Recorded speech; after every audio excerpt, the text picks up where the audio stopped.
Ousmane Diaye, bonsoir. Vous êtes notre envoyé spécial à ce sommet. Que peut-on en attendre? Alors, beaucoup d'attentes à propos de ce sommet. D'abord, la présidence sénégalaise. Ce matin, le président sénégalais Macky Sall a été porté à la tête de l'Union africaine pour un mandat d'une année. Le Sénégal suscite beaucoup d'attentes parce que le Sénégal en Afrique, c'est ce qu'on appelle l'exception démocratique, un des rares pays qui échappe au marasme et au cycle d'insécurité en cours sur le continent. Deux questions importantes ont tout de suite été sur la table des chefs d'État dès la prise de pouvoir du président Macky Sall. La première question, c'est, comme vous l'avez rappelé tout à l'heure, les nombreux coups d'État et la dégradation sécuritaire en cours sur le continent. Il faut retenir le discours du président de la Commission, le Tchadien Mahamat Faki.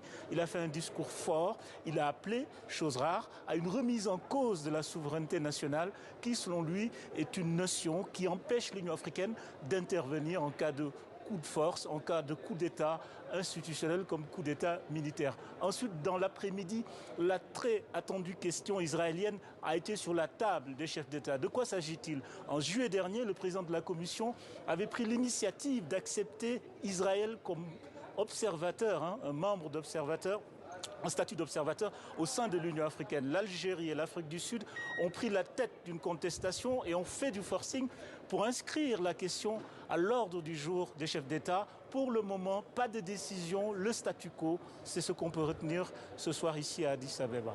Alors Ousmane, le président des Comores vous a accordé tout à l'heure un long entretien. Vous avez évoqué avec lui l'utilisation de mercenaires sur le continent. Oui, c'est une question qui est dans tous les esprits ici.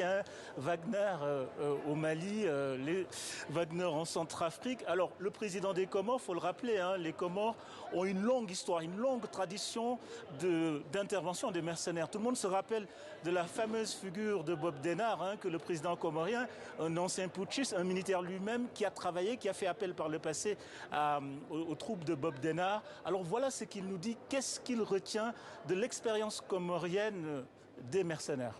Je pense que ce qu'on a appris, la Russie a toujours dit que ce n'est pas lui.